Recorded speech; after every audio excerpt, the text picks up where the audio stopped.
Bonjour à tous.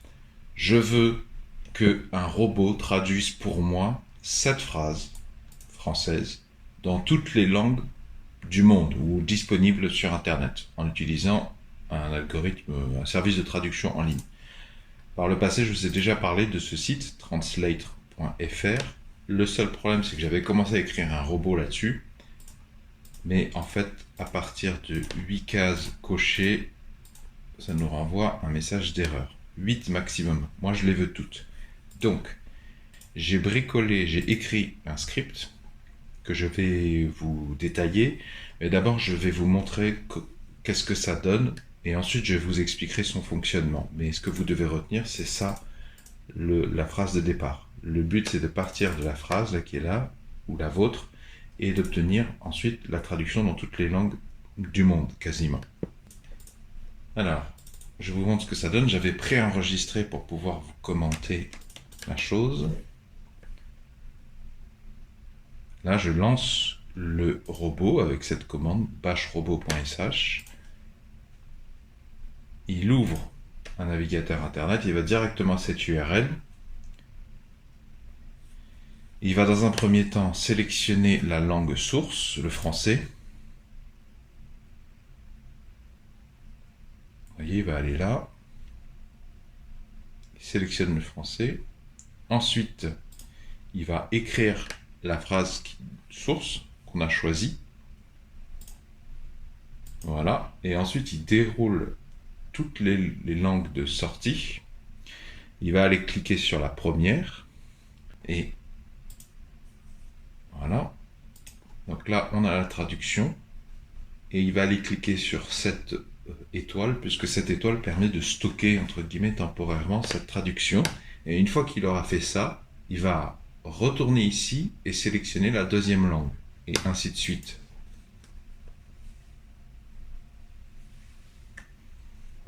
Albanais. Voilà. Enregistrer la traduction.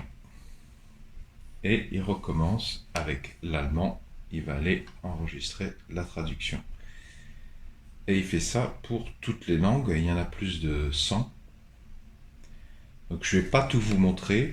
Si ça vous intéresse de voir le déroulé total, je vous mettrai dans la description sous la vidéo juste cet enregistrement brut. J'attire votre attention sur le fait que l'enregistrement a été déclenché à 7h30 quelque chose.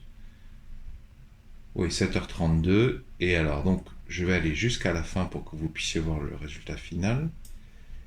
Donc là, on arrive dans les dernières langues. On va aller au Zoulou. Voilà, il enregistre également. Et ensuite, il clique sur ce bouton-là, enregistrer. Et là, vous voyez, ça révèle tout ce qu'on a enregistré. Donc après avoir cliqué sur ce enregistrer, il va cliquer sur ce symbole-là.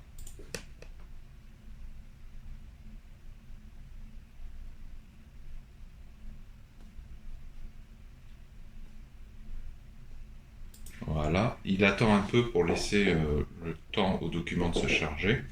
Ensuite, il va aller cliquer de lui-même sur Import the data.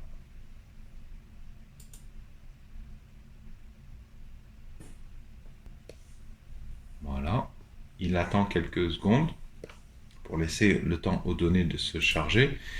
Donc là, vous avez toutes les langues. La première colonne n'est pas très intéressante, c'est que la langue source, le français.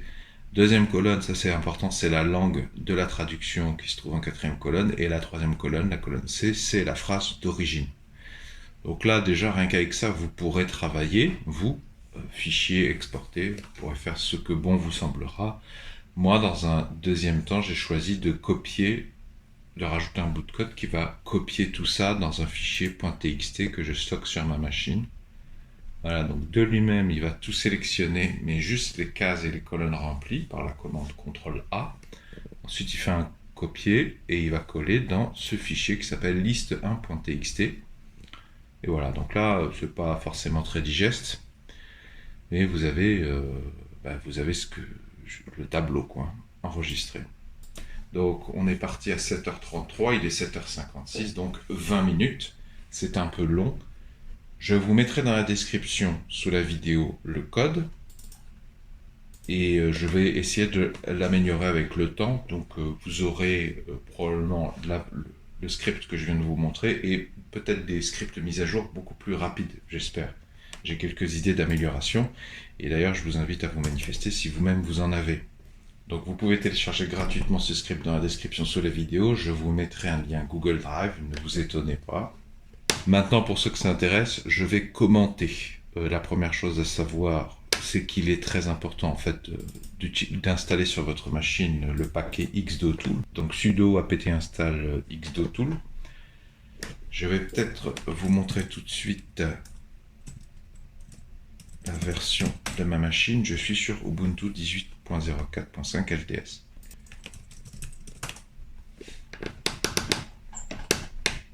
Donc, ça c'est la date de départ, ça c'est une ligne obligatoire quand on écrit un tel script. Donc cette commande, je ne vais pas l'expliquer parce que je l'ai déjà expliqué dans un épisode précédent. Elle sert juste à trouver les coordonnées XY d'un curseur. Allez voir l'épisode dans la description sous la vidéo pour en savoir plus. Cette URL m'a servi de base de travail. Tout simplement, quand on va sur Google Translate et qu'on écrit, voilà, c'est cette URL ici. C'est la requête. Ça, trash moins pot. Je vous recommande impérativement de ne pas utiliser la fonction rm qui permet de supprimer des fichiers sur Linux parce qu'elle est extrêmement dangereuse. La fonction rm a la capacité de vraiment supprimer vos données, alors que nous, on veut la plupart du temps la mettre à la corbeille et vider la corbeille de temps en temps. Ça évite des drames. Le jour où vous faites un rm sur un mauvais fichier, vous en mordez les doigts. Donc ça veut dire, mets à la corbeille ce fichier, de manière à le mettre à 0. Ensuite, la commande suivante, c'est créer le fichier list1.txt dans tel répertoire, qui est mon répertoire de travail, ça n'a pas d'importance. Ensuite, Chromium Browser, c'est pour, ça veut dire lance l'application Chromium, c'est mon navigateur web, c'est ça, quoi. Et va à cette URL. Donc ça, cette URL, ça veut simplement dire va sur Google Translate en spécifiant que ta langue de source, c'est plutôt le français. Voilà. Ensuite, sleep 3, ça veut dire attends 3 secondes. Ensuite, xdotool mouse move 21.279, ça veut dire va placer le curseur de la souris à 21.279, donc c'est coordonnées XY. Ça c'est pour aller placer la souris ici. Et ça veut dire clic 1. Donc ça c'est clic de type 1, c'est le clic gauche. Donc le robot va là et il clique ici. C'est pour éviter les mauvaises surprises parce que, vous voyez, par exemple, si mon script doit aller cliquer ici, mais que au moment où je lance le script, j'ai mis ma souris ici ou ailleurs, voilà, ça peut faire apparaître des trucs en surbrillance, ça peut vous gêner. Moi je m'en suis sorti comme ça. Donc ensuite là on a une boucle for.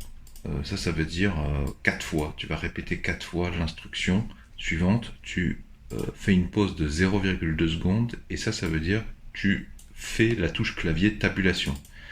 En fait, c'est ça qui est très intéressant avec xdotool, c'est que ça permet de dire au robot d'utiliser telle touche du clavier. Donc il va faire 4 tabulations. Une fois que j'ai cliqué ici, comme je l'ai indiqué par cette instruction, je fais 1, 2, 3, 4. J'arrive sur ce menu déroulant. Donc effectivement, ça va me permettre d'indiquer la langue source. Et une fois qu'il a fait ça, donc 4 fois, il est bien arrivé à cette position. Attends 0,2 secondes. Et ça veut dire, appuie sur la touche Return, c'est la touche entrée en fait. Donc ça fait ça. Voilà. Et ensuite, il faut qu'il aille sur français. Donc il faut que je fasse faire la touche tabulation un certain nombre de fois. Donc 30 fois j'ai compté. Donc bien sûr il faut utiliser une autre langue, une autre lettre que la lettre A, sinon vous risquez d'avoir des problèmes. Toutes vos instructions. Voilà, donc on en était là, ça c'est le return, c'est le enter pour valider la sélection du français. Ensuite, pause de 3 secondes. Ensuite, ça, xdotool type, comment replier une cabine dedans. Donc ça veut dire, vous voyez, une fois qu'on a sélectionné le français, le curseur va se mettre lui-même là. Donc il faut écrire la phrase. Donc vous, quel que soit moi je fais ça pour traduire le titre de ma vidéo dans toutes les langues du monde. Et je pense que ça peut intéresser d'autres youtubeurs ou d'autres créateurs de contenu, peut-être des blogueurs. Donc vous mettrez votre phrase ici, sans accent, sans caractères spéciaux, et de la manière la plus directe possible. Et peut-être même que vous devriez la mettre en anglais, parce que Google Translate, je trouve, fonctionne mieux quand il s'agit de traduire dans toutes les langues du monde, de partir de la traduction en anglais. Moi, je suis parti sur le français, je trouve ça déjà pas mal. Mais je dois vous dire que vous aurez peut-être des meilleurs résultats en anglais. Et puis le fait d'écrire en anglais, ça vous force à penser la construction de votre phrase de manière assez universelle. Tandis que si vous êtes francophone de source, enfin si vous avez une bonne connaissance de la langue française, si vous êtes francophone quotidien, vous avez sans vous en rendre compte une connaissance assez poussée de la langue française et ça pourrait en fait causer beaucoup plus d'erreurs d'interprétation. Tandis qu'en anglais, comme vous êtes moins bon, vous irez directement à l'essentiel, au plus simple, au plus direct, ce qui arrange les logiciels de traduction. Donc ça veut dire tout simplement, en fait, dans cette ligne, le robot écrit toute cette phrase. Donc voilà, vous remplacerez par la phrase qui vous intéresse, ça l'écrit ici. Donc cette commande va tout simplement dire au robot d'écrire toute cette phrase, il n'y a pas besoin de se prendre le chou. Ensuite, il fait une pause de 0,5 secondes. Ensuite, donc ça c'est Shift Tab, c'est-à-dire un backstab, c'est-à-dire au lieu de faire Tab, vous faites Shift Tab, ça revient au lieu d'aller au suivant, ça va au précédent. Et moi, ça m'arrange parce que le précédent, ça me permet de sélectionner la source. Donc voilà, il fait un précédent, il attend 0,5 secondes, très important. Il appuie sur Cap et Enter, c'est la même chose que Return, c'est Enter, donc il fait ça en fait, il appuie sur Enter, sachant qu'il était venu se positionner là. Donc il attend 0,5. Et donc là, on a une boucle de 109. Donc si je ne m'abuse, il y a 109 langues. Ce sont les 109 langues. Là, vous avez 109 langues. J'ai réglé de manière à ce que ça parte de ici et ça arrive jusqu'au Zoulou. Donc 109 fois, il va répéter toutes les instructions qui sont ici. Et bien sûr, il va se baser sur la valeur de J ici. Ça veut simplement dire fait 109 boucles. Et J, en partant de 1, donc 1, 2, 3, 4, 5, 6, 7 jusqu'à 109, et J prend la valeur de la boucle du moment, quoi. Bon, vous ne le verrez pas, ça EcoJ, si le script marche bien, mais si ça marche mal, c'est bien parce que ça vous donne une idée de à quel moment le script a bugué. Si je vous partage ce script, c'est que pour que vous puissiez vous l'approprier, vous aurez peut-être un peu de travail de débugage à faire. Donc là, ça lui dit, il faut que tu fasses autant de tabulations pour faire courte, autant de fois tabulation que le numéro ici. Donc la première itération, il fait un seul tab pour aller à la première. La deuxième itération, il fera 2, 3, 4, voilà.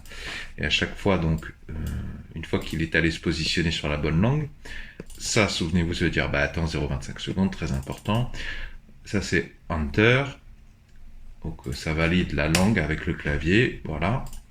Ensuite, il attend 2 secondes parce que il faut bien obtenir la traduction ici pour être peinard.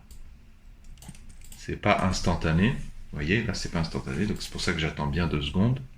Ensuite, il faut qu'il aille cliquer ici.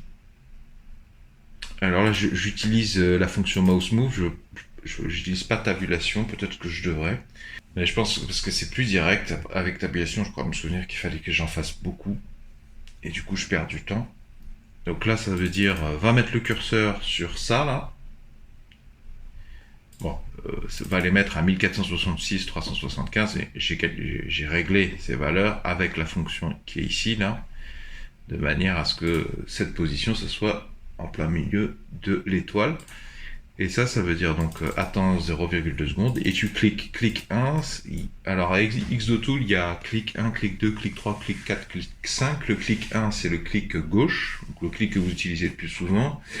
Le clic 2, je crois que c'est le bouton droit. Le clic 3, c'est appuyer sur la molette, rentrer la molette. Clic 4, clic 5, et c'est molette haut et molette bas. Vous mettrez ma documentation dans la description sur la vidéo. Enfin, bon, vous avez compris le principe. Ça lui dit d'aller là et d'appuyer.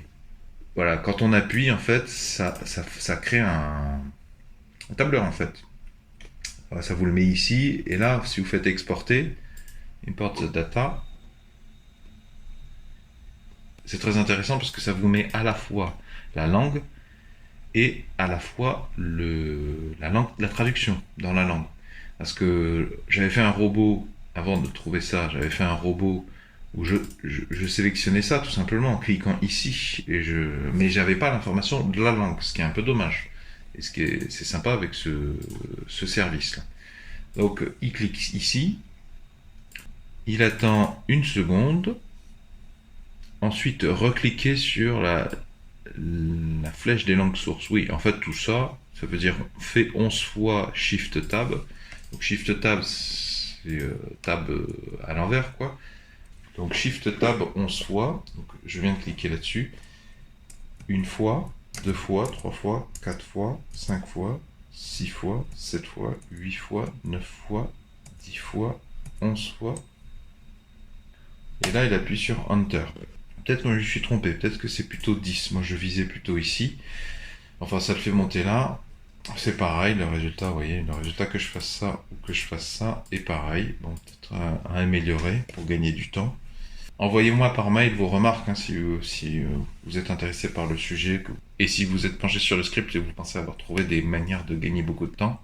Gagner du temps en restant sous les radars de Google, bien sûr, hein, parce qu'il ne faut pas interférer, faudrait pas leur nuire, quoi, parce qu'on pourrait se faire bannir assez rapidement, parce que c'est pas le but de coucher leur serveur. Donc une fois que j'ai fait ça, on arrive à done, là, ça clôture la boucle de 109 itérations, 109 boucles.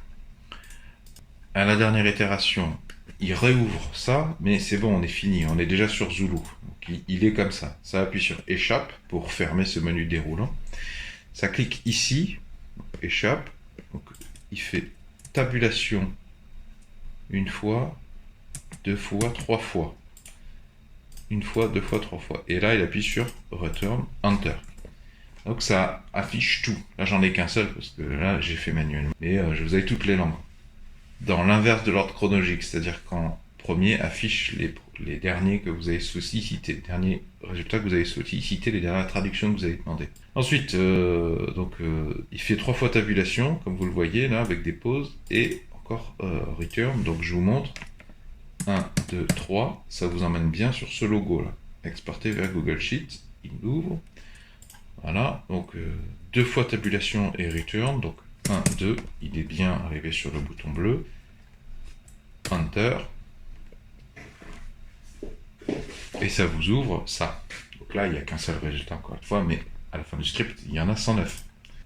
Ensuite, CTRL A, CTRL C. Donc, ce qui est sympa sur ce logiciel en ligne, c'est que ça ne sélectionne que les phrases remplies sur Microsoft Excel ou alors sur LibreOffice Calc. Je sais pas si ça sélectionnera que les lignes remplies. CTRL A, j'aurais peur que ça sélectionne beaucoup plus. Bon, ça fait un CTRL C, c'est-à-dire que ça copie. Et ensuite, il ouvre, j'édite. Donc ça veut dire il ouvre le fichier .txt, j'édite. Et CTRL V, il stocke et il enregistre. Donc moi, je vais vous montrer le... Voilà. Donc là, j'ai tout le résultat final. Je ne vais pas modifier ce résultat parce que ça va être mon document de travail.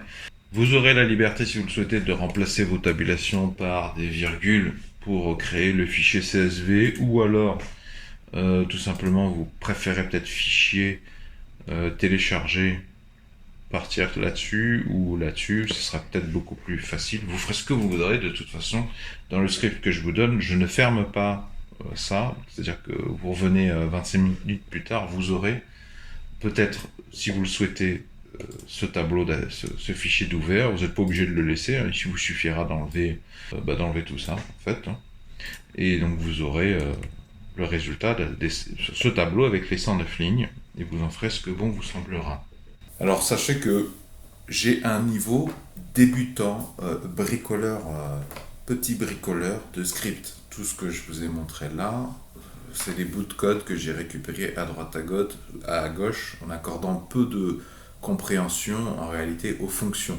Donc si je vous dis ça, c'est que déjà les marges de progression sont encore énormes. Si vous voulez me contacter en privé, vous avez mon mail dans la section à propos. Si vous écrivez des commandes bash dans les commentaires, des fois ça peut passer, des fois ça peut ne pas passer, notamment à cause des chevrons et d'autres types de caractères, parce que ça interagit avec le code de Google, et donc YouTube n'autorise pas certains caractères spéciaux, donc vous pouvez me contacter par mail dans la section à propos.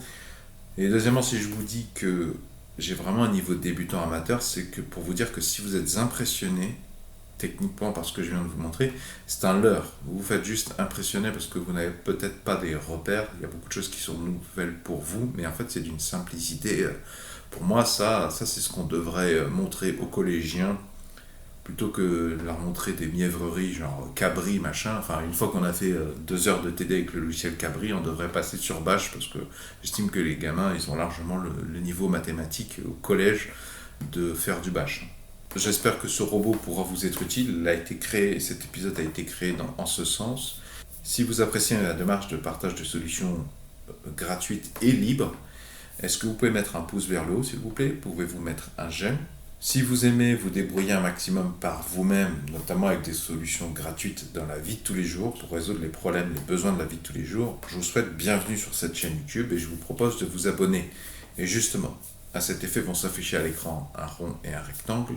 Le rond, vous cliquez dessus, ça vous abonne gratuitement à la présente chaîne YouTube. Et le rectangle, si vous cliquez dessus, ça vous emmènera vers tous mes épisodes du même genre, soit où je code des robots dans le même esprit, soit où pareil, je vous présente des scripts bash dans lesquels j'automatise une tâche. Généralement dans le but de gagner beaucoup de temps, notamment dans l'exécution, la réalisation de tâches de bureautique professionnelle.